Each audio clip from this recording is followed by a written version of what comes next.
Guys, तो guys हम अपनी इनसाइट्स की फुल लेंथ की टेस्ट सीरीज कर रहे थे। तो ऑलरेडी हमने 2 टेस्ट कर चुके हैं। तो चलिए आज थर्ड टेस्ट का फर्स्ट क्वेश्चन स्टार्ट करते हैं।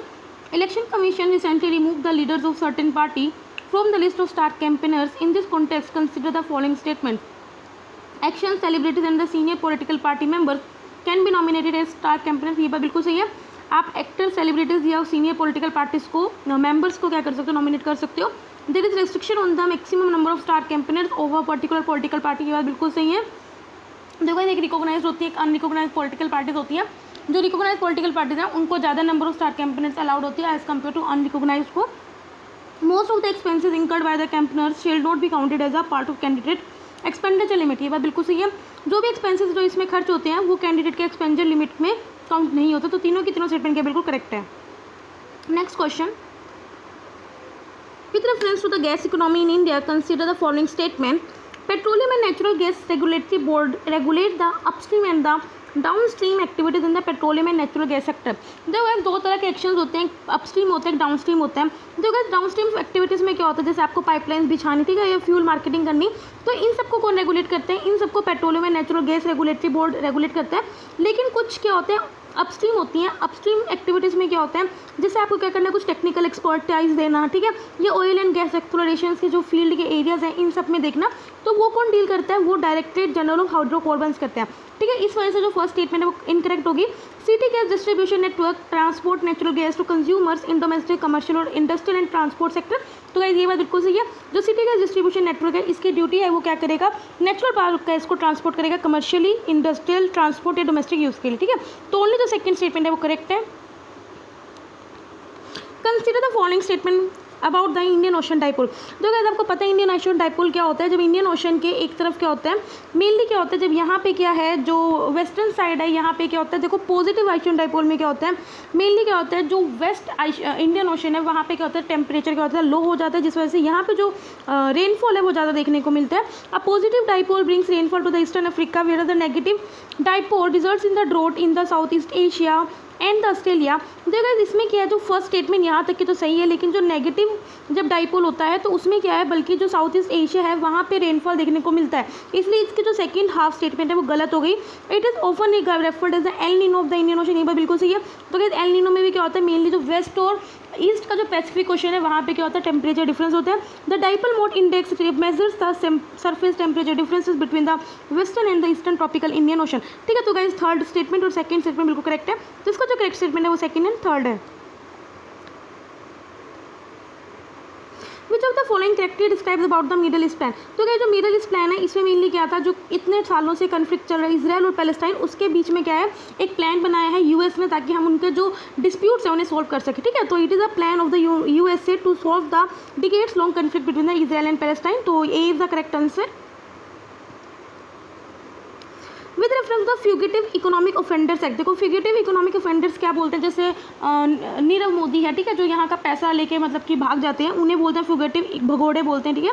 फ्यूगिटिव economic offenders act consider the following statement. Supreme court of India is authorise to declare a person as fugitive economic offender. नहीं, जो एक स्पेशल कोर्ट होता है जो इनको डिक्लेयर करती है, सुप्रीम कोर्ट नहीं करती। और fugitive economic offender is an individual who has committed some specified offences involving an amount of 100 crore rupees और more has abstain from the India or rescued to come back to India to avoid or face criminal prosecution India. ये बात बिल्कुल सही है। देखो वो India में इसलिए नहीं आना चाहते क्योंकि अगर वो इंडिया में आएंगे तो उन्हें क्या है, उनके ऊपर जो क्रिमिनल जो लीगल प्रोसीडिंग है वो चलने लग जाएंगी। एनफोर्समेंट डायरेक्टरेट क्या करता है, इसको इन्वेस्टिगेट करता है। ये बात बिल्कुल सही है। तो इनकरेक्ट स्टेटमेंट कौन सा है, फर्स्ट स्टेटमेंट क्या बिल्कुल इनकरेक्ट है।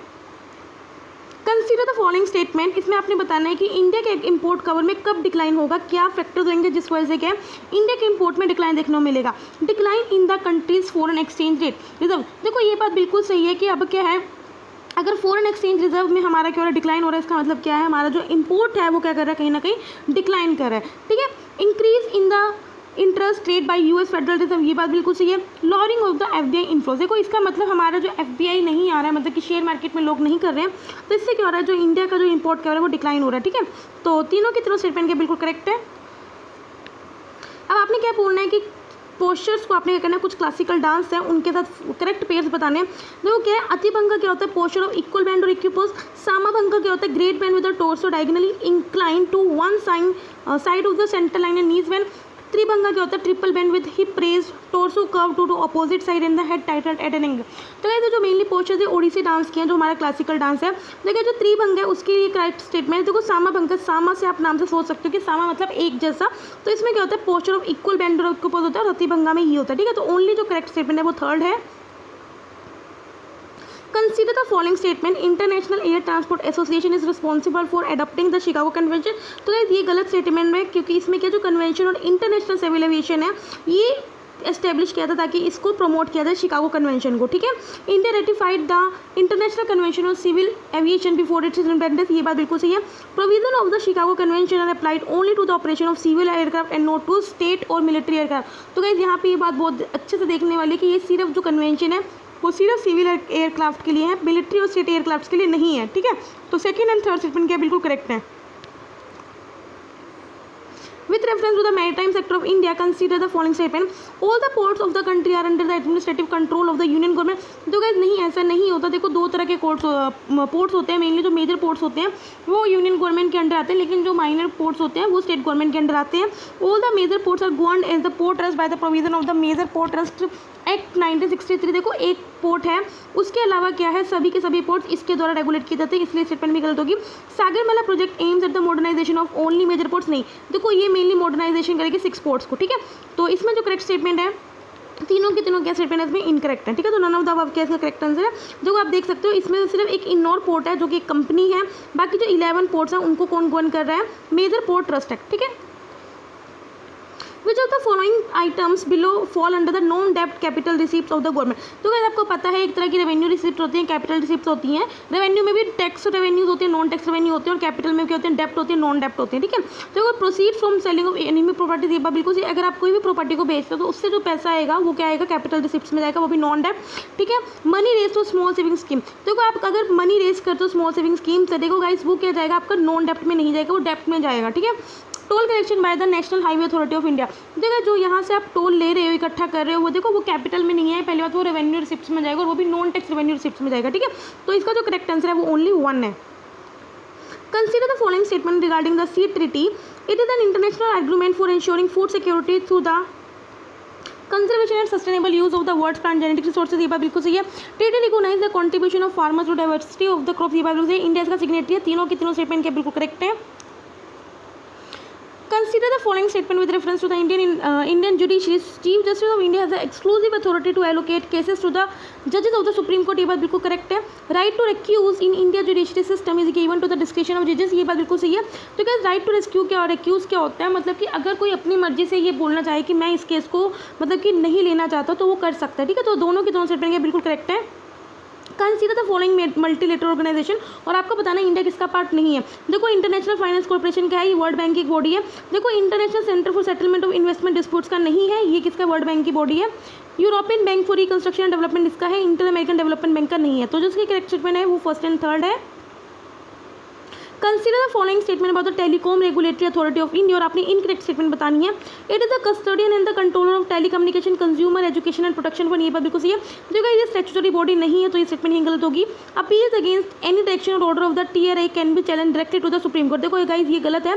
जो इसकी अपील्स हैं वो किसी सुप्रीम कोर्ट में डायरेक्टली नहीं हो सकती, तो इसमें जो इनकरेक्ट स्टेटमेंट है वो सेकंड एंड थर्ड है, ठीक है। बाकी हम पढ़ भी सकते हैं जो इसकी अपील्स है वो कहाँ पर जाती हैं, एक सेकेंड। इसकी जो अपील है वो मेनली कहा जाता है telecom dispute settlement and appellate tribunal है, इसमें सुनी जाती है, ठीक है। आगे बढ़ते हैं with respect to the Takshashila university, consider the following statement. ये यहाँ पे चाणक्य से सोसाइटी, ये बिल्कुल से चाणक्य ने इस यूनिवर्सिटी से मतलब पढ़े थे। There was no age criteria for admission, नहीं भी एज क्राइटेरिया 16 एज होनी चाहिए, तो इसलिए क्या है ओनली फर्स्ट स्टेटमेंट क्या इसमें करेक्ट है। Which of the following statement is not correct about the global smart cities alliance on the technology governance? India is one of the members of its alliance. It will be the first global framework to put in place rules for connecting data through sensor, ये बात बिल्कुल सही है। ये जो aliens है वो lead की जा रही है वर्ल्ड बैंक और G20 के साथ नहीं। देखो ये जो एलियंस है वो वर्ल्ड इकोनॉमिक फोरम के द्वारा लीड की जा रही है, तो इसमें जो थर्ड स्टेटमेंट है वो गलत है। बाकी हाँ, तो इनमें क्या पूछा, इनकरेक्ट स्टेटमेंट पूछा, तो इनकरेक्ट स्टेटमेंट के only third.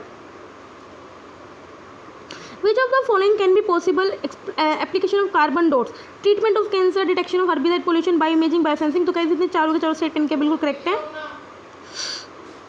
Ambassador visited the court of the Mughal emperor Jahangir, Jahangir के समय में कौन सा इंग्लिश एम्बेसडर था जिसने विजिट किया था? देखो विलियम हॉकिंस ने तो किया था, बाकी थॉमस रॉ ने भी किया था, विलियम फिंक ने भी किया था, तो ऑल ऑफ द अबव के इसका करेक्ट आंसर है। With reference to the 4P1000 initiative, which of the following statement are incorrect? Incorrect पूछा है. It consists of the federation of all voluntary stakeholders of public and private sector under the framework of Lima Paris Action Plan. ये बात बिल्कुल सही है. इस initiative से हम क्या कर सकते हैं, जो कार्बन डाइऑक्साइड की कंसंट्रेशन एटमॉस्फेयर में से घटा सकते हैं, ये बात भी सही है. It is aimed at manufacturing 1000 electric vehicles in the next 4 years under the FAME India scheme. नहीं गाइस, इसमें क्या है, मेनली जो एग्रीकल्चर में हम यूज़ करेंगे, ना कि इलेक्ट्रिक व्हीकल्स में. तो इसलिए जो इनकरेक्ट स्टेटमेंट है कौन सी, थर्ड है. ठीक है, देखो आप इसमें पढ़ भी सकते हो. एम क्या इस इनिशिएटिव का, ताकि हम क्या कर सके, मेनली एग्रीकल्चर में, पर्टिकुलरली एग्रीकल्चर सोर्स में ये क्रूशियल रोल प्ले कर सकते हैं फूड सिक्योरिटी और क्लाइमेट चेंज को लेके. ठीक है. Recently RTI amendment bill was pass bye the Indian parliament. In this context consider the following statement. अभी आपको पता है आरटीआई अमेंडमेंट बिल आया था, जो सैलरीज अलाउंसेस और अदर टर्म्स हैं, अब वो किसके वो डिटरमिन करेगी सेंट्रल गवर्नमेंट. ये बात बिल्कुल सही है. जो अमेंडमेंट ने जो सेंट्रल और स्टेट लेवल पर जो सीआईसी और आईसीएस की जो टेनर है उसको फिक्स कर दिया 5 साल. नहीं भाई, बिल्कुल फिक्स नहीं किया है, और सेंट्रल गवर्नमेंट अपने हिसाब से करेगी. आरटीआई एक्ट ने क्या कर दिया, एप्लीकेबल कर दिया ये हर एक पॉलिटिकल पार्टी पे थ्रू दिस एक्ट. तो गाइस ये गलत बात है. ठीक है, ये पहले था अब नहीं है, तो ओनली जो फर्स्ट स्टेटमेंट है वो उसमें करेक्ट है. With reference to the startup ecosystem in India, consider the following statement. Fund for startup which is operated by the SIDBI invest directly in the startup. देखो क्या है, फंड फॉर स्टार्टअप्स, ये बात बिल्कुल सही है, लेकिन देखो जो सिडबी है वो इसको ऑपरेट करेगी. ठीक है, मतलब कि ये फंड इसके अंडर नहीं है. ठीक है, तो इसलिए स्टेटमेंट गलत होगी. An entity will called a startup. अगर देखो अभी क्या है, स्टार्टअप की डेफिनेशन को रिवाइज किया गया. अब क्या है, जो स्टार्टअप उसे बोलते हैं जो कंपनी 10 साल पुरानी है और उसका जो फाइनेंशियल जो टर्नओवर है वो कितने 100 करोड़ है. तो ठीक है, ओनली जो सेकंड स्टेटमेंट है वो इसमें करेक्ट है. तो अभी पढ़ सकते हो कि ठीक है कि जो गवर्नमेंट ऑफ इंडिया ने अभी फंड को एस्टेब्लिश किया है, वो जिसमें वो 10,000 करोड़ है, जो ताकि हम जो स्टार्टअप्स की जो फंडिंग नीड्स है उसको पूरी कर सकें. जो DPIIT है वो इसमें मॉनिटर एजेंसी है, बाकी जो CDB है वो उसमें ऑपरेटिंग एजेंसी. ठीक है, तो इसमें साफ पता चल रहा है आपको. बाकी आपको अपनी डिटेल पढ़ना होगा तो मैं टेलीग्राम पर ये जो अपनी PDF इसको शेयर कर दूंगी. The term microdot technology sometime news में था, देखो ये हमने पढ़ा भी था. माइक्रोडोट टेक्नोलॉजी हम मेनली क्या करेंगे, एक बहुत मतलब कि माइक्रोडोट्स होंगी, इसमें क्या होगा, ताकि जो इलेक्ट्रिकल व्हीकल्स हैं जो चोरी हो जाते हैं उनकी पता लगा सकते हैं. तो किससे रिलेटेड है, व्हीकल से रिलेटेड है. Consider the following statement about the National Aquifer Mapping and Management Program. It aims for mapping and managing the entire aquifer system in the country to facilitate sustainable management of groundwater resources. ये बात बिल्कुल सही है. जो Asian development bank है वो इसको financial assistance provide करेगा. तो गाइस ये गलत है. जो इसको जो फाइनेंशियल असिस्टेंस प्रोवाइड करेगा वो मेनली कौन करेगा, वर्ल्ड बैंक करेगा. ठीक है, तो आप याद रखना. सेंट्रल ग्राउंड वाटर बोर्ड है वो इसकी इंप्लीमेंटिंग एजेंसी. ये बात सही है. तो जो फर्स्ट एंड थर्ड स्टेटमेंट है वो बिल्कुल करेक्ट है. Consider the following statement regarding the Antarctica Treaty System. It regulates all the human activities which are to be conducted on Antarctica. ये बात बिल्कुल सही है. इंडिया एक one of the founding member नहीं, देखो फाउंडिंग मेंबर नहीं है, इंडिया ने इसको बाद में ज्वाइन किया था. It applies to all the area south of the 60 degree south latitude except for ice shelf and island. तो ये भी बात गलत है. तो जो इनकरेक्ट स्टेटमेंट है वो सेकंड एंड थर्ड है. With reference to the recently released Wasteland Atlas, consider the following statement. It is prepared by the National Remote Sensing Center using the Indian Remote Sensing Satellite. तो ये बात बिल्कुल सही है. जो per capita availability agriculture land की India में वो ज़्यादा है as compare to world per capita agriculture land. तो ये तो बिल्कुल ही गलत होगी. हर एक स्टेट ने क्या किया, रिड्यूस किया है सक्सेसफुली, एरिया वेस्टलैंड को नहीं भाई. तो second and third statement case में इनकरेक्ट होगी. ठीक है, बाकी आप इसको पढ़ भी सकते हो कि किस किस ने रिड्यूस किया है. जो वेस्टलैंड किस किस ने रिड्यूस किया, राजस्थान, बिहार, उत्तर प्रदेश, आंध्र प्रदेश, मिजोरम, MP, जम्मू कश्मीर, वेस्ट बंगाल ने किया. लेकिन कहीं भी जो वेस्टलैंड की मात्रा मतलब कि बड़ा है एरिया, ठीक है, तो वो आप देख लेना. Consider following alternative available with the governor of state. देखो गवर्नर ऑफ स्टेट क्या क्या कर सकता है अगर मनी बिल के केस में, क्या वो असेंट दे सकता है, बिल्कुल ये बात बिल्कुल सही है. वो इस बिल को विद होल्ड भी कर सकता है, रिटर्न द बिल रिटर्न नहीं कर सकता, बिल को रिजर्व भी कर सकता है प्रेसिडेंट के लिए. तो first second and fourth statement है वो बिल्कुल करेक्ट है. Which of the following corrected describes about the Indian urban data exchange recently in the news. देखो अर्बन डाटा जो एक्सचेंज है इसमें मेनली हम क्या करेंगे, ये रिसर्च प्रोजेक्ट है जिसका हम क्या करेंगे ताकि हम सिटीज़ को इतना अच्छा बना सके ताकि वो अपने जो फुल पोटेंशियल को यूज़ कर सके इन जनरेटिंग स्मार्ट सिटी. तो उसका जो लास्ट स्टेटमेंट है वो बिल्कुल करेक्ट है. कंसीडर द फॉलोइंग, और आपको बताना है कौन सी इसमें जो है कॉन्स्टिट्यूशन में मेंशन है. देखो गाइस जो कैबिनेट सेक्रेटरीट है वो ट्रांजैक्शन ऑफ बिजनेस रूल में, ना कि कॉन्स्टिट्यूशन में मेंशन है. PMO के एक्स्ट्रा कॉन्स्टिट्यूशनल बॉडी है. देखो सेक्रेटेरिएट ऑफ पार्लियामेंट मेंशन है आर्टिकल 298 में, आपको पता भी होगा. तो ओनली जो थर्ड स्टेटमेंट है वो करेक्ट है. With reference to the framework for action on marine plastic litter, consider the following statement. It is binding for all members of UNFCCC. नहीं देखो बाइंडिंग नहीं है ये. It needs the top notch plastic waste producing country under the BRICS. देखो नहीं, BRICS में क्या सबसे ज़्यादा चाइना और उसके बाद ब्राज़ील, उसके बाद इंडिया आएगा. तो टॉप मोस्ट नहीं है. तो दोनों स्टेटमेंट क्या है, इनकरेक्ट है. With reference to the management of the minerals in India, consider the following statement prospecting come mining list can be given for loan, ये बात बिल्कुल सही। स्टेट गवर्नमेंट के पास पावर है कि किसी भी वो माइनिंग लिस्ट दे सकते हैं मिनरल्स को, और सेंट्रल गवर्नमेंट के पावर है टू नोटिफाई माइनर मिनरल्स, ये बात बिल्कुल सही है। Central government owner of the minerals underlying the ocean with in the territorial water of the exclusive economic zone of India, ये बात बिल्कुल सही है। सेंट्रल गवर्नमेंट ओनर है, ठीक है। तो तीनों की तीनों स्टेटमेंट के बिल्कुल करेक्ट है। अरेंज द फॉलोइंग इंटरनेशनल, आपको पता है ना क्रोनोलॉजिकल ऑर्डर में लगाना है। तो कुछ जो मीनामाटा कन्वेंशन है रिसेंटली आया था 2017 में। बाकी जो CMS है कन्वेंशन ऑन माइग्रेटरी स्पीसीज ये नियरली 1983 में आया था। रामसर कन्वेंशन 1971 में आया था। बाकी फोर्थ सिविल 1972 में आया था। बाकी जो UNCCD है 1994 में आया था जब रियो समिट हुई थी। तो जिसका करेक्ट क्रोनोलॉजिकल ऑर्डर आएगा वो 3241। जो कजिन सारा ले गए ये भी न्यूज़ में थे, कहाँ कौन सी कंट्री में पड़ता है, तो कहीं नेपाल में पड़ता है। Khadi village industrial corporation is eyeing international trademark for Khadi under the Paris Convention for Protection of the Industrial Property. With reference to above, consider the following statement. The definition of industrial property under the Paris Convention does not cover products of agriculture industry. ये गलत है। Paris convention के अंदर क्या है, industrial property में वो agriculture industries को भी कवर करती है। Paris convention is administered by world intellectual property organisation. तो गाइस सेकंड स्टेटमेंट के बिल्कुल करेक्ट है। तो ओनली जो सेकंड स्टेटमेंट है वो करेक्ट है। Consider the following statement regarding the outer space treaty 1967। Treaty forbids countries from deploying, कोई भी आप न्यूक्लियर वेपन को डिप्लॉय नहीं कर सकते जो भी, या फिर मास रिडक्शन वेपन को आउटर स्पेस में, ये बात बिल्कुल सही है। इट होल्ड अगर किसी ने अगर ऐसे करा तो वो कंट्री के रिस्पॉन्सिबल होगी for national space activities carry out by government और नॉन गवर्नमेंट एंटिटी। तो दोनों के दोनों स्टेटमेंट के बिल्कुल करेक्ट है। Consider the following statement. Mirabai women poet थी, nirguna bhakti thought was to first to introduce bhajan in bhakti movement. तो गाइस आपको पता है जो मीराबाई है वो सगुना की थी, ना कि निर्गुणा मूवमेंट की थी। शंकरादेव ने क्या ब्रह्मपुत्र असम में क्या वैष्णविज्म को प्रीच किया था, ये बात बिल्कुल सही है। चैतन्य देव वो फर्स्ट थे जिन्होंने वैष्णविज्म को बंगाल और उड़ीसा में फैलाया था और कीर्तन्स को भी इंट्रोड्यूस किया था। तो ये बात भी बिल्कुल सही है। सेकंड एंड थर्ड स्टेटमेंट में बिल्कुल करेक्ट है। विच अमंग द कौन से ऐसे इनिशिएटिव हैं जो अटल इनोवेशन मिशन के द्वारा नहीं है। देखो अराइज भी है, अटल टिंकरिंग लैब्स भी है, अटल न्यू इंडिया चैलेंज भी है, मेंटर इंडिया कैंपेन भी है, अटल पेंशन योजना नहीं है, ठीक है। तो फर्स्ट कौन सी नहीं है, फिफ्थ नहीं है, ठीक है। बाकी अब हर एक से डिटेल में पढ़ सकते हो, मैं टेलीग्राम पे शेयर कर दूंगी। टर्म बोल्ड क्वेटी ये किससे रिलेटेड था, देखो ये बॉर्डर मैनेजमेंट से रिलेटेड था, ठीक है। तो आपको याद रखना ना, क्वांटम टेक्नोलॉजी से रिलेटेड था, ठीक है। बाकी इसको आप पढ़ सकते हो। इससे क्या आएगा, जो हम रिवर ब्रह्मपुत्रा है उसके एंटायर स्पैन को कवर कर सकते हैं with data network generated by the microwave communication. Consider the following statement about the call money market. It is the rate at which short term funds are borrowed and lent in the money market. ये बिल्कुल सही है। अगर आपको छोटे time के लिए, कम time के लिए क्या करना, मनी लेनी हो तो आप ले सकते हो। Tight liquidity condition generally leads to a rise in call money rate, ये बिल्कुल सही है। तो अगर आप शॉर्ट टर्म के लिए अगर आपको मनी लेनी हो क्यों लेते हो, क्योंकि आपके पास क्या भी टाइट कंडीशन है, ठीक है। Bank, financial institution and insurance sector companies can participate as lenders and borrowers. देखो कहीं ये गलत स्टेटमेंट है। बैंक्स को अगर पैसा चाहिए तो वो रेपो रेट से ले सकती है, ठीक है। तो ये गलत हो गया, ठीक है। तो फर्स्ट एंड सेकंड स्टेटमेंट के ओनली करेक्ट है। Which of the following are potential reserve of the shale gas. Shale gas कहाँ कहाँ जिसका रिजर्व, देखो गंगा ब्रह्मपुत्र डेल्टा में नहीं है शेल गैस का रिजर्व। बाकी कृष्णा गोदावरी में भी, राजस्थान में भी, असम में भी। तो इसका जो करेक्ट आंसर है वो 2, 3, 4 है। Consider the following statement about the national financial reporting authority. It is an independent regulatory for the auditing profession. ये बात बिल्कुल सही है, इंडिपेंडेंट बॉडी है। It does not have oversight powers of the auditor of the public sector bank. देखो इसने clearly mention किया होगा कि वो ऑडिट कर सकते हैं पब्लिक सेक्टर बैंक को, इसलिए स्टेटमेंट गलत होगी। ये स्टैट्यूटरी बॉडी तो गाइस ये इसको ध्यान रखना कि ये स्टैट्यूटरी बॉडी था, ठीक है। तो फर्स्ट एंड थर्ड स्टेटमेंट के बिल्कुल करेक्ट है। Which of the following statement is incorrect about the boreal worm? It is found only in the northern hemisphere. It is collected by the low temperature and large coniferous tree. ये बात बिल्कुल सही है। Boreal forests are defined as eco region by the World Wide Fund for Nature। तो कहीं तीनों की तीनों स्टेटमेंट इसमें बिल्कुल करेक्ट है। बाकी इसमें ऑप्शन नहीं है, तो नन ऑफ द अबव इसका करेक्ट आंसर होगा। अभी अपने दाना फॉलोइंग पेयर्स को मैच करना है। क्वांटम कंप्यूटिंग क्या होता है, ठीक है। क्लाउड कंप्यूटिंग क्या होता है, कॉग्निटिव कंप्यूटिंग होता है, एज कंप्यूटिंग क्या होता है। देखो गाइस आपको पता होगा क्लाउड कंप्यूटिंग में मेनली क्या करते हैं, हम जो डाटा को स्टोर करते हैं वो इंटरनेट पे करते हैं और हार्ड डिस्क पे नहीं करते हैं। जबकि एज कंप्यूटिंग में मैंने आपको बताया था कि इसमें हम क्या करते हैं, मेनली क्या जो लोकेशन है, जो हमारा एक सेकेंड, हम इसमें क्या करते हैं मेनली आंसर्स को, एक सेकेंड यार आप गाइस ये देख लेना, ठीक है। मुझे अभी ऐसा ना कि डी, हाँ इट इज़ अ डिस्ट्रीब्यूटेड। देखो जो एज कंप्यूटिंग में हम मेनली क्या करते हैं, हम इंटरनेट पे स्टोर नहीं करते, close to the location stay करते हैं, ठीक है। तो इसका जो करेक्ट आंसर है वो ये सी हो जाएगा, ठीक है।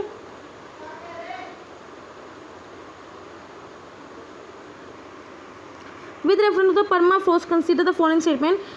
It is any type of the ground from soil to sediment to rock, देखो परमाफ्रोस्ट क्या होता है, मेनली जो एरिया 2 साल तक क्या परमानेंटली क्या रहे, फ्रीज रहे, तो उसको बोलते हैं, ये बात बिल्कुल सही है। ये mainly Arctic region of Siberia, Canada, Greenland, Alaska में पाया जाता है। ओनली कर गया तो ये गलत हो गया, इवन तिब्बत एंड प्लेटो में भी पाया जाता है। थॉइंग ऑफ द, अगर परमानेंट फ्रोस्ट क्या पिघल जाए तो कार्बन डाइऑक्साइड काफी रिलीज होगी, ये बात बिल्कुल सही। तो फर्स्ट एंड थर्ड स्टेटमेंट क्या बिल्कुल करेक्ट है। Second, which of the following statement is incorrect for the Sardar Patel national unity award जो दिया जाता है उसके बारे में क्या इनकरेक्ट है। तो कोई बात बिल्कुल सही है, हाईएस्ट सिविलियन अवार्ड है जो मेनली यूनिटी और इंटीग्रिटी ऑफ इंडिया में दिया जाता है। देखो इसमें क्या है, मनी और कैश ग्रांट नहीं दिया जाता, तो यही क्या है इसमें इनकरेक्ट स्टेटमेंट होगी, ठीक है। अवार्ड विल भी इसको अनाउंस किया जाता है नेशनल यूनिटी डे पे, ये बात बिल्कुल सही है। अवार्ड किसके द्वारा दिया जाता है, प्रेसिडेंट के द्वारा, ठीक है। तो इसमें जो इनकरेक्ट स्टेटमेंट है वो क्या है, बी है। Which of the following fertilisers falls under the देखो न्यूट्रिएंट बेस्ड सब्सिडी किसे दी जाती है, देखो फॉस्फेटिक फर्टिलाइजर वो दिया जाता है, यूरिया को नहीं दी जाती, ठीक है, याद रखना यूरिया को नहीं दी जाती, पोटैश को भी दिया जाता है, तो नहीं, करेक्ट आंसर क्या है, फर्स्ट एंड थर्ड है, ठीक है, सेकंड को नहीं दी जाती। Consider the following statement of the प्रधानमंत्री श्रम योगी मनधन योजना, ये वॉलंटरी और कंट्रीब्यूटरी पेंशन है, scheme for the protection of unorganised workers only, तो ये बात बिल्कुल सही है। इसमें क्या 18 से 40 साल के बीच में क्या आपको क्या है कंट्रीब्यूट करना पड़ेगा, ये सेंट्रल सेक्टर स्कीम है, ये बात भी सही है। इसे इम्प्लीमेंट किया जा रहा है through life insurance corporation of India, देखो नहीं इसको में क्या है, देखो इम्प्लीमेंट, तो इसमें क्या जो LIC है वो क्या कर रही है, पार्ट पार्टिसिपेट करिए, एडमिनिस्ट्रेट कौन करेगा, ministry of labour and employment करेगी, बाकी इंप्लीमेंट किया जाएगा LIC के द्वारा, ठीक है। तो इसलिए जो फर्स्ट एंड सेकंड स्टेप है वो करेक्ट है। डे नो वैन, तो ये देखो आपको पता है इसमें डिफाइन किया था दादा भाई नौरोजी के द्वारा। तो होम चार्जेस में क्या क्या मेंशन थे, पेमेंट ऑफ डिविडेंड ये बात बिल्कुल सही है, इंटरेस्ट ऑन पब्लिक रेंट ये भी बिल्कुल सही है, guaranteed interest on capital poured for construction of railways and irrigation, तो तीनों के तीनों क्या होम चार्जेस के अंडर कवर है, तो तीनों के तीनों स्टेटमेंट के बिल्कुल करेक्ट है। Which of the following temple are the finest example of Hoysala workmanship का एग्जाम्पल क्या है, केदेश्वरा टेम्पल एट हरबी, तो देखो ये बात है, चीना केशा टेम्पल भी है, हजारा राम टेम्पल देखो हम्पी का, ये विजयनगर किंगडम का है, ठीक है, होयसला वर्कमैनशिप के अंडर नहीं आता, तो इसलिए जो फर्स्ट एंड सेकंड स्टेटमेंट बिल्कुल करेक्ट है। तो क्या इस टाइप के क्वेश्चन क्या है नहीं आ पाते तो कोई बड़ी बात नहीं है, डरने की बात नहीं है, ऐसे क्वेश्चन को स्किप कर देना आप। Which among the following statement is correct about the consumer protection act 2019, देखो ये भी अभी हमने पढ़ा हुआ है कि एक्ट डिफाइन किया कंज्यूमर विच इंक्लूड ऑफलाइन और ऑनलाइन कंज्यूमर, बिल्कुल सही है। इसके अंदर क्या है, हम सेंट्रल कंज्यूमर प्रोटेक्शन अथॉरिटी को सेटअप करेंगे जो प्रोटेक्ट करेगी, एनफोर्स करेगी राइट ऑफ कंज्यूमर्स को, ये बात बिल्कुल सही है। Act does not cover a person, ये बात बिल्कुल सही है, वो उस पर्सन को कवर नहीं करता जो गुड्स को इसलिए परचेज करे रीसेल के लिए, ठीक है। तो तीनों के तीनों स्टेटमेंट बिल्कुल करेक्ट है। कंसीडर द फॉलोइंग स्टेटमेंट, जो ब्यूरो ऑफ इंडियन स्टैंडर्ड है वो नेशनल स्टैंडर्ड बॉडी है, किसके अंदर, मिनिस्ट्री ऑफ कंज्यूमर अफेयर्स, ये बात बिल्कुल सही है। ब्यूरो ऑफ एनर्जी एफिशिएंसी ये भी स्टैट्यूटरी बॉडी है, किसके अंदर, मिनिस्ट्री ऑफ पावर के अंदर, ये बात भी सही है। जो advertising standard council of India self regulatory body है and advertising industry in India under the ministry of information and broadcasting, जो ये क्या है, इसके जो फर्स्ट हाफ स्टेटमेंट वो बिल्कुल सही है। जो advertising standard council of India self regulatory body है, लेकिन एक गवर्नमेंट की बॉडी नहीं है, एक नॉट फॉर प्रॉफिट ऑर्गेनाइजेशन है, ठीक है, इसलिए जो थर्ड स्टेटमेंट है वो गलत होगी, only first and second statement case में करेक्ट है। द टर्म डैश डाइट, देखो डैश डाइट क्या होता है, मेनली USA ने लिखा था कि हमें ऐसी डाइट यूज़ करनी चाहिए ताकि हम हाइपरटेंशन को रिमूव कर सके, ठीक है। तो इसके अंदर कौन सी कवर होती है, TB, हाइपरटेंशन, हेपेटाइटिस, क्लोरस, मैं आपको बता दिया हाइपरटेंशन, इसकी फुल फॉर्म ये है कि dietary approach to stop hypertension, ठीक है। कैंपेन अंगीकार, तो ये हमने पढ़ा भी है, ये रिसेंटली न्यूज़ में ही था, इसलिए था ताकि हम क्या कर सकें, जो सोशल बिहेवियर में चेंज ला सकें for beneficiaries of PM Awas Yojana in area of water and energy conservation, waste management and health centre, ठीक है। तो ए स्टेटमेंट के बिल्कुल करेक्ट है। ये ने भी कहीं पे खा के क्या कहीं पे भी अपना कूड़ा फेंक दिया, ठीक है, जो अगर लाइट जली है उसको जली छोड़ दी, ठीक है, तो हमें क्या करना है, बिहेवियरल चेंज करना है। Next question, which of the following countries are included under south east Asia regulatory network, south east Asia regulatory network में कौन कौन सी कंट्रीज कवर होती है, देखो वियतनाम भी होती है, म्यांमार भी होती है, कंबोडिया, ब्रूनेई, चारों की चारों होती है, ठीक है। तो चारों के चारों स्टेटमेंट का करेक्ट आंसर है। कंसीडर द फॉलोइंग स्टेटमेंट, देखो WTO क्लियरली डिफाइन करता है डेवलप्ड एंड डेवलपिंग कंट्री, नहीं देखो क्या WTO में आप खुद डिक्लेयर कर सकते हो, सेल्फ डिक्लेयर कर सकते हो कि आप डेवलप कंट्री में हो, डेवलपिंग कंट्री में हो। डेवलपिंग कंट्री को क्या लॉन्गर टाइम दिया जाता है किसी भी चीज़ को इंप्लीमेंट करने की, ये बात बिल्कुल सही है। WTO रिकॉग्नाइज करता है लीस्ट डेवलप्ड कंट्रीज उनको जो UN के द्वारा डेजिग्नेट की गई, तो ये बात बिल्कुल सही है। तो second and third statement case में करेक्ट है। एक second, consider the following statement, tradition of dance was well developed in the Harappan civilisation, ये बात बिल्कुल सही है। जो पर्सन्स थे हड़प्पन सिविलाइजेशन को वो म्यूजिकल इंस्ट्रूमेंट्स को लेकर अवेयर थे, ये बात बिल्कुल सही है। दोनों के दोनों स्टेटमेंट के बिल्कुल करेक्ट है। Which of the following countries का द लिथियम ट्रायंगल, देखो अगर इस लिथियम ट्रायंगल देखो मैं आपको बता देती हूँ कि कैसे लर्न कर सकते हो, ABC, जिसमें अर्जेंटीना है, बोलीविया है और क्या है ये चाइल है, ठीक है। तो अर्जेंटीना है, बोलीविया और साथ में क्या है चाइल है, ठीक है। तो first third and fifth statement case में करेक्ट है। तो गाइस आप लिख लेना क्योंकि ये इंपॉर्टेंट हो जाता है। कंसीडर द फॉलोइंग स्टेटमेंट, आपको बताना है कि कौन सी कंट्रीज हैं जो डेमोक्रेटिक रिपब्लिक ऑफ कॉन्गो के साथ क्या है बॉर्डर शेयर करती है, ठीक है। तो गाइस तंजानिया भी करती है, अंगोला भी करती है, सूडान भी करती है, ठीक है। तो second, third and fourth statement के बिल्कुल करेक्ट है। और सॉरी, साउथ सूडान करता है, सूडान नहीं करता। तो गाइस जो साउथ सूडान और सूडान में ना मतलब कंफ्यूज मत होना, क्योंकि थोड़ा थोड़ा ये कभी कभी मैं भी हो जाती हूँ, ठीक है। तो आप देख सकते हो डेमोक्रेटिक रिपब्लिक ऑफ कॉन्गो को कौन कौन करता है, ठीक है। ये अंगोला है, ठीक है, ये तंजानिया है, ठीक है, देख लेना। Consider the following statement with reference to the electoral funding. An Indian company other than government company can donate any amount of money to any political party. पर बिल्कुल सही है, कोई भी पॉलिटिकल पार्टी को डोनेट कर सकते हो। जो political parties are eligible to accept contribution from foreign companies, ये बात बिल्कुल सही है। 2000 रुपये तक कोई भी डोनेट कर सकता है under the foreign contribution regulation act. Political parties जो भी इसके अंदर 100% टैक्स एग्जेम्पशन इंजॉय करती है, बिल्कुल सही है। कहीं से भी अगर आपकी इनकम हो रही है तो उस पर क्या पॉलिटिकल पार्टीज को टैक्स नहीं देना पड़ता, ठीक है। तो तीनों की तीनों स्टेटमेंट इसमें बिल्कुल करेक्ट है। Consider the following sector. आपको बताना है कि एफडीआई कहाँ किस सेक्टर में अलाउड नहीं है। देखो, निजी कंपनीज में भी अलाउड नहीं है, रियल एस्टेट में भी अलाउड नहीं है, चिट फंड्स में भी अलाउड नहीं है। और आपको पता होगा डिफेंस और सिविल एविएशन में अलाउड कर चुके हैं एफडीआई को, ठीक है। तो first, second and fourth statement क्या है इसमें करेक्ट है। Which of the following statement is correct for the plastic rust. देखो, प्लास्टिक रस्ट मेनली वो प्लास्टिक पोल्यूशन है जो which is originated with the collision of plastic against the rock is sure, ठीक है। देखो गाइस, ये पाया गया था कि अभी क्या जो रॉक्स है ना उसमें कुछ प्लास्टिक मटेरियल देखने को मिल रहा है, ठीक है। तो इसके जो करेक्ट स्टेटमेंट है वो बी है। अरेंज था, आपने कह रहा है आपको पता है कि आईएमएफ के अंदर के स्पेशल ड्राइंग राइट्स होते हैं, तो आपको उनकी करेंसीज को इंक्रीजिंग ऑर्डर में लगाना है। देखो, जो सब 5 होती हैं, सबसे ज़्यादा जो वैल्यू वो डॉलर की होती है, ठीक है। उसके बाद जो वैल्यू होती है वो यूरो की होती है। उसके बाद होती है चाइनीज़ का जो रेनमी भी, युआन भी बोलते हैं। उसके बाद येन होती है, फिर पाउंड होती है, ठीक है। तो इसका जो करेक्ट आंसर है 53142 है। विच ऑफ द फॉलोइंग, किस बायोस्फीयर रिजर्व को जेनेटिक एक्सप्रेस हाईवे भी बोलते हैं। तो गाइस, जेनेटिक एक्सप्रेस हाईवे किसे बोलते हैं, पंचमाड़ी बायोस्फीयर रिजर्व को बोलते हैं, जो एमपी में है, ठीक है। तो इसका जो करेक्ट आंसर है वो डी है। अब आपने क्या करना है, कुछ जो इवेंट्स उन्हें क्रोनोलॉजिकल ऑर्डर में लगाना है। देखो, सबसे पहले डेथ हुई थी लाला लाजपत राय की, ठीक है, 1928 में हुई थी।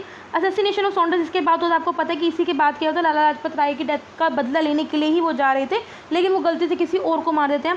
देखो, उसके बाद क्या होता है, 31 लेबर लीडर्स का अरेस्ट हुआ था। ये मेनली हुआ था मार्च 1929 में, और फिर जो बॉम्ब फेंका गया था वो अप्रैल 29 में फेंका गया था, 1929 में। तो उसका जो करेक्ट आंसर है वो 1243 है। With reference to the Employment Provident Fund organization, consider the following statement. It was established by an act of parliament to provide social security to workers working in India. ये बात बिल्कुल सही है। इसे कौन कंट्रोल करता है, मिनिस्ट्री ऑफ फाइनेंस नहीं देखो गाइस, इसको ministry of labour and employment इसको एडमिनिस्ट्रेट करती है।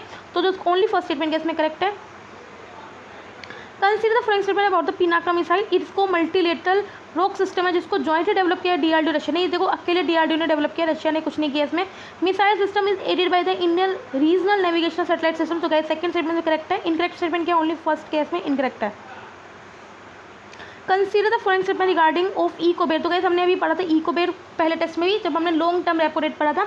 It is the core banking solution of ministry of finance. नहीं देखो, आरबीआई का है, ये मिनिस्ट्री ऑफ फाइनेंस का नहीं है। इसमें गवर्नमेंट सिक्योरिटीज ऑप्शन हो सकती है, तो ये बात बिल्कुल सही है। तो सेकंड स्टेटमेंट क्या इसमें करेक्ट है। Which of the following services are covered under Bharat bill payment scheme. तो गाइस, आपको पता है Bharat bill payment scheme one stop centre बोलते हैं इसको। ये एनपीसीआई ने लॉन्च किया, that is the national payment corporation of under. तो इसके आप क्या क्या कर सकते हो, देखो, होम सर्विसेज को भी कर सकते हो, वाटर यूटिलिटीज भी कर सकते हो, इलेक्ट्रिसिटी बिल्स भी दे सकते हो। प्रीपेड रिचार्जेस नहीं कर सकते, पोस्ट पेड कर सकते हो, ठीक है। तो इसमें फर्स्ट, सेकंड एंड फोर्थ के स्टेटमेंट बिल्कुल करेक्ट है। Consider the following statement from the finance commission of India. Constitution ने क्या इसकी क्वालिफिकेशन और प्रोसीजर लिखा हुआ है, बिल्कुल भी नहीं। एक कॉन्स्टिट्यूशनल बॉडी जिसके पास सिविल कोड की पावर, ये बात बिल्कुल सही है। देखो, वैसे एक कॉन्स्टिट्यूशनल बॉडी लेकिन इसके पास पावर है, तो इसलिए हम क्या बोलते हैं, इसको क्वासी जुडिशियल बॉडी बोलते हैं।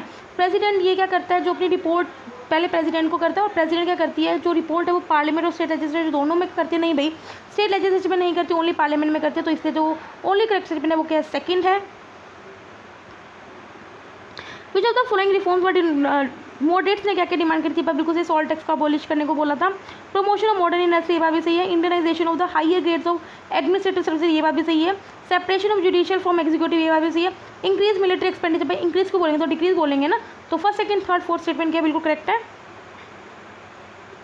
विच of the following most correctly describes about the biotic potential. देखो, इस बायोटिक पोटेंशियल क्या होता है, आप खुद सोचा, मतलब कि वर्ड से आपको पता चल रहा हो कि उस वक्त क्या ऑर्गेनिज्म की कितनी मैक्सिमम रिप्रोडक्टिव सिस्टम है under the optimum environment condition, ठीक है। तो ए स्टेटमेंट क्या बिल्कुल करेक्ट है।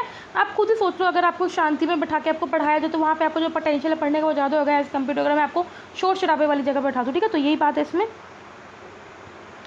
Which of the following can be the possible advantages of using micro irrigation. तो माइक्रो इरीगेशन का क्या क्या एडवांटेज हो सकता है, तो गाइस इसमें क्या है, देखो इसमें ऑल द स्टेटमेंट है, ठीक है, आप पढ़ सकते हो। ऑफकोर्स आप इरीगेशन वाटर को सेव कर सकते हो, एनर्जी सेव कर सकते हो, लेबर कॉस्ट को सेव कर सकते हो, फर्टिलाइजर सेव कर सकते हो, क्रॉप प्रोडक्शन आपकी इंक्रीज होगी, नेट एनुअल इनकम भी फार्मर्स की इंक्रीज होगी, ठीक है। तो all the 6 statement are correct. Consider the following countries, आपको बताना कौन सी कंट्रीज जॉर्डन के साथ क्या है बॉर्डर शेयर करती है। तो गाइस अगेन क्या है इसमें, क्या इजराइल करती है, इराक करती है, सीरिया करती है, लेबनान और इजिप्ट नहीं करती। तो 135 का इसमें करेक्ट स्टेटमेंट है। बाकी आप पढ़ सकते हो, देखो ये जॉर्डन है, एक सेकेंड, ये जॉर्डन है, तो यहाँ पे भी इसकी इजराइल, यहाँ पे इराक है, सीरिया और ये सऊदी अरब है, ठीक है। बाकी सऊदी अरब ऑप्शन में नहीं था। Consider the following protected area, आपको बताना है कि कौन सा एरिया था वाइल्ड लाइफ प्रोटेक्शन के अंडर क्या करता है, फॉर्म हुआ है वाइल्ड लाइफ प्रोटेक्शन एक्ट 1972 के under.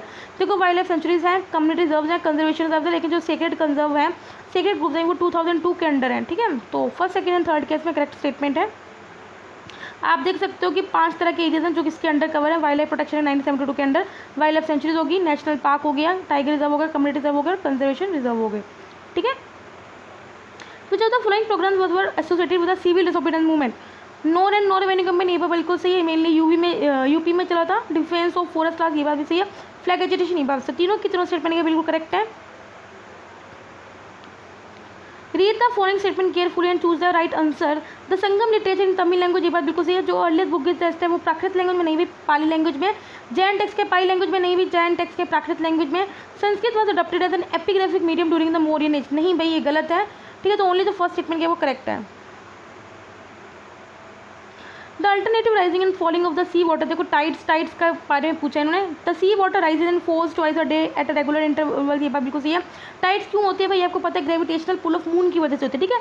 Tides are caused mainly by the attraction of the sun and to the some extent that of the moon. देखो उल्टा बोल दिया, मेनली क्या होता है वो मून की ग्रेविटेशनल पुल की वजह होता है, और बहुत कम क्या है वो सन की वजह से होता है, ठीक है। Tides are the more pronounce in the smaller water body than larger one, तो ये बात बिल्कुल सही कम गलत है। टाइड्स मेनली क्या लार्ज वाटर बॉडीज में ज़्यादा पाई जाती हैं, तो इसके जो करेक्ट स्टेटमेंट है क्या ओनली 1 है। कंसीडर द फॉलोइंग एप्लियंसेज, और आपने बताने कि कौन से एप्लियंसेज है वो स्टार रेटेड के अंडर कवर है by bureau of energy efficiency, ये बात बिल्कुल सही है। रेफ्रिजरेटर कवर है, डिस्ट्रीब्यूटर ट्रांसफार्मर भी है, गीजर्स भी हैं, माइक्रोवेव ओवंस भी है, ठीक है। तो चारों के चारों स्टेटमेंट के बिल्कुल करेक्ट है। Consider the following statement, Hindi is consider the national and official language of India. तो गाइस आपको पता होना चाहिए कि हमारे इंडिया की कोई भी नेशनल लैंग्वेज नहीं है, ऑफिशियल जरूर है इंग्लिश और हिंदी, ठीक है, नेशनल नहीं है, तो इसलिए स्टेटमेंट गलत होगी। हर एक इंडियन स्टेट फ्री है, कोई भी रीजनल लैंग्वेज को अडॉप्ट कर सकती हैं एज ऑफिशियल लैंग्वेज, तो ये बात बिल्कुल सही है। तो ओनली जो सेकंड स्टेटमेंट है वो करेक्ट है। Which of the following organisation वो रिलीज करता है वर्ल्ड प्रेस फ्रीडम इंडेक्स, तो भाई गाइस रिपोर्टर्स विदाउट फ्रीडम है जो कि रिलीज करता है, ठीक है। With reference to dairy Processing and the Infrastructure Development Fund, it was established under the National Cooperative Development Corporation for a period of 3 years for sustained benefit of the farmer। देखो guys क्या है ये इसके अंदर establish नहीं हुआ, लेकिन जो लोन्स हैं वो यही बॉडी प्रोवाइड करेगी, ठीक है। तो इसलिए स्टेटमेंट गलत होगी। ऑब्जेक्टिव क्या इस फंड का, ताकि हम मिल्क प्रोसेसिंग प्लांट्स और मशीनरीज को मॉडर्नाइज कर सकें, ऑफकोर्स ये बात बिल्कुल सही है। इससे क्या हम क्या कर सकेंगे, डायरेक्ट और इनडायरेक्ट क्या एम्प्लॉयमेंट अपॉर्चुनिटीज क्रिएट कर पाएंगे, तो ये बात बिल्कुल सही है। सेकंड एंड थर्ड स्टेटमेंट क्या बिल्कुल करेक्ट है। प्योर्टो विलियम ये भी न्यूज़ में था, ये क्या था, देखो प्योर्टो विलियम्स का भी साउथर मोस्ट सिटी बन चुका है, ये कहाँ पे हुई है, चिल में है, ठीक है। तो सी स्टेटमेंट कैसे करेक्ट है। With reference to the nuclear power plant, आपको बताना है देखो गाइस जो कल्पाकम है वो मेनली तमिलनाडु में, तारापुर है वो महाराष्ट्र में है, और जो राणा प्रताप तो आपको पता ही होगा राजस्थान में, और जो नरोडा है वो यूपी में, ठीक है। तो करेक्ट आंसर क्या है इसका, that is C. With reference to the recently launch safe city project को भी रिसेंटली लॉन्च किया गया था। Consider the following statement, it is the pilot project launch under the Nirbhaya fund scheme to enhance the safety of women. तो ये बात बिल्कुल सही, किसके लिए, सेफ्टी ऑफ वुमेन को एनहेंस करने के लिए। प्रोजेक्ट का एम क्या है, to set up the pink outpost which will be exclusively administered by the women police, तो ये बात बिल्कुल सही है। दोनों के दोनों स्टेटमेंट बिल्कुल करेक्ट है। Consider the following statement, union territories, आपको बताना है कौन से स्टेट्स हैं जिसमें मैंग्रोव्स को नेचुरली पाया जाता है। देखो वेस्ट बंगाल में पाया जाता है, गुजरात में भी, केरला में भी, अंडमान निकोबार आइलैंड्स में भी, तो चारों के चारों स्टेटमेंट के बिल्कुल करेक्ट है। Consider the flowing rivers of India, और आपने बताना कौन से जो रिवर है वो डेल्टा फॉर्म करते हैं। देखो जो नर्मदा है वो एस्चुरी फॉर्म करते हैं, डेल्टा नहीं करती। महानदी करती है, गोदावरी भी करती है, देखो सतलुज तो एक ट्रिब्यूटरी है वो बल्कि क्या है मिल जाती है किसमें जाके, इंडस में जाके। तो इसलिए जो करेक्ट आंसर है वो सेकंड एंड थर्ड है। कौन से पार्ट्स ऑफ द कंट्री में मेगालिथ्स को मेनली पाया जाता है, पंजाब राजस्थान में नहीं पाया जाता, आंध्र प्रदेश में पाए जाते हैं, और केरला में भी पाया जाता है। तो थर्ड एंड फोर्थ इसकी करेक्ट स्टेप है। बाकी आप देख सकते हो मैक्सिमम जो मेगालिथ्स है वो कहाँ से पाए जाते हैं, महाराष्ट्र से, कर्नाटक से, आंध्र प्रदेश, तमिलनाडु और केरला से, ठीक है। Which of the flowing best इसका मेघराज इनिशिएटिव, देखो मेघराज इनिशिएटिव किसका इनिशिएटिव है, नेशनल इन्फॉर्मेटिक्स सेंटर का इनिशिएटिव है जो इनिशिएट करता है प्रोवाइडिंग नेशनल क्राउड सर्विसेज, ठीक है। तो इसका जो करेक्ट स्टेटमेंट है वो क्या है, सी। With reference to the coastal economic zones, consider the following statement. They are special economic regions comprising a group of coastal and non-coastal districts which are aimed at promoting port development. ये बात बिल्कुल सही है। These zone will be set up under the special economic zone act. नहीं, देखो ये इसके अंदर डेवलप नहीं होंगे, तो ओनली जो फर्स्ट स्टेटमेंट इसकी करेक्ट है। बाकी हम देख लेते हैं किसके अंदर डेवलप होंगे। देखो इसमें हमने मेनली जो 14 बनाएंगे कोस्टल इकोनॉमिक जोन, जो किसके अंडर होंगे, नेशनल पर्सपेक्टिव प्लान के अंडर होंगे ऑफ सागरमाला प्रोग्राम, ठीक है। With reference to the ice dash आती थी, तो गाइस इस तरह के क्वेश्चन हमने आई थिंक पहले भी किए हैं। आइस डैश क्या है, ईज ऑफ डूइंग बिजनेस है, जो मॉनिटर करेगा इंडियन कस्टम को, ये बात बिल्कुल सही है। अतिथि एक मोबाइल ऐप है for international travellers to file custom declaration in advance, तो ये बात भी सही है। इस इनिशिएटिव को किसने लॉन्च किया, ministry of skill development and entrepreneurship, तो ये गलत है। इस इनिशिएटिव को central board of indirect taxes के द्वारा क्या किया है, लॉन्च किया गया है। तो ओनली जो फर्स्ट एंड सेकंड स्टेटमेंट है वो करेक्ट है। Next, who among the following, कौन थे होम रूल लीग के कौन कौन से मेंबर थे, जवाहरलाल नेहरू भी थे, सुरेंद्रनाथ बनर्जी जी भी थे, ठीक है, मोहम्मद अली जिन्ना भी थे, मदन मोहन मालवीय भी थे। चारों के चारों क्या बिल्कुल करेक्ट है। With reference to the presiding officer of parliament, देखो पार्लियामेंट के प्रिसाइडिंग ऑफिसर कौन से होंगे, लोकसभा के स्पीकर होंगे और राज्यसभा के होंगे हमारे chairman, that is the vice president होते हैं। कंसीडर द फॉलोइंग स्टेटमेंट, जो प्रिसाइडिंग ऑफिसर होते हैं दोनों हाउस के क्या वो मेंबर ऑफ पार्लियामेंट होते हैं। देखो गाइस, जो स्पीकर होता है वो एमपी होता है, लेकिन जो वाइस प्रेसिडेंट होता है, जो चेयरमैन होता है वो नहीं होता, तो इसे फर्स्ट स्टेटमेंट गलत होगी। स्पीकर इंजॉय करता है कुछ स्पेशल पावर्स जो चेयरमैन के द्वारा इंजॉय नहीं किया जाती, ये बात बिल्कुल सही है। मनी बिल है या नहीं, वो स्पीकर है, स्पीकर के पास पावर है, वाइस प्रेसिडेंट के पास नहीं है। और जो ज्वाइंट सिटिंग होती है तब भी क्या है, स्पीकर के पास क्या है, वो लीड करता है, ना कि चेयरमैन, ठीक है। Constitution provide for the same removal procedure of both the presiding officer, नहीं भाई, वाइस प्रेसिडेंट को क्या है ओनली राज्यसभा के मेंबर्स रिमूव कर सकते हैं, लेकिन स्पीकर को रिमूव करने के लिए पहले एक रिजोल्यूशन वो होता है, ठीक है। तो थर्ड स्टेटमेंट गलत है, ओनली जो करेक्ट स्टेटमेंट है वो सेकेंड। अब आपने क्या करना है, लिस्ट को मैच करना और अपना बताना कौन से एयर पोल्यूटेंट मेनली किस मेजर सोर्स से एमिट होता है। तो गाइस सल्फर डाइऑक्साइड, देखो आप पढ़ सकते हो पहले, sulphur dioxide, carbon monoxide, benzene, cadmium. तो किसके साथ देखो जो सल्फर डाइऑक्साइड है वो मेनली स्मेल्टर से क्या होता है निकलता है। Carbon monoxide mainly transport sector से होता है, ताकि बेंजीन जो पेट्रोल फिलिंग स्टेशन वहाँ से मेनली रिलीज होता है, और cadmium mainly metal producing industry से होता है, ठीक है। तो इसका जो करेक्ट आंसर है वो डी हो जाएगा। Which of the following countries are part of the general security of military information agreement, तो क्या जो ये एग्रीमेंट है वो जापान और साउथ कोरिया के बीच में है, ठीक है। वो भी क्यों है, क्योंकि ताकि हम क्या कर सकें, इसमें अंदर देखो किसका एग्रीमेंट है, जापान और साउथ कोरिया के बीच में है, ताकि क्या कर सकें वो इन्फॉर्मेशन शेयर कर सकें on north Korea nuclear and missile activities, ठीक है। आपको पता है नॉर्थ कोरिया के दोनों क्या है, पड़ोसी हैं, ठीक है। Consider the following statement, he visited India during the, कौन है जिसने विजिट किया था India during the reign of Mohammad bin Tughlaq, और इसको कज़ा एज अ काजी इसको अपॉइंट किया गया था of Delhi by Sultan Muhammad bin Tughlaq, Abdul Razzaq Al Masudi या Ibn Battuta, none of the above. तो गाइस इसका जो करेक्ट आंसर है वो इबन बतूता है। कंसीडर फॉलोइंग कंट्रीज, आपको बताना कौन सी कंट्रीज हैं जिसको रेड सी को क्या करती हैं, शेयर करती हैं। तो गाइस देखो एरिट्रिया करती है, जिबूटी भी करती है, इजिप्ट भी करती है, ठीक है। तो फर्स्ट फोर्थ फिफ्थ बिल्कुल बात सही है। बाकी अगर देखा जाए जो एशिया में वो मेनली कौन करते हैं, यमन और सऊदी अरब करती है, ठीक है। तो first fourth and fifth statement case में करेक्ट है।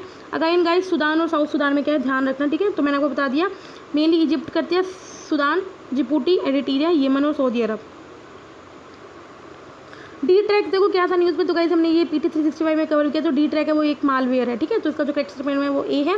Consider the following statement about the national agriculture cooperative market federation of India, it is authorised to undertake the sale, purchase, import, export and distribution of agriculture community, ये बात बिल्कुल सही है। इसका M ये है कि हमें क्या करना है, प्रमोट करना है cooperative marketing of agriculture produce and doubling the farming, ये बात बिल्कुल सही है।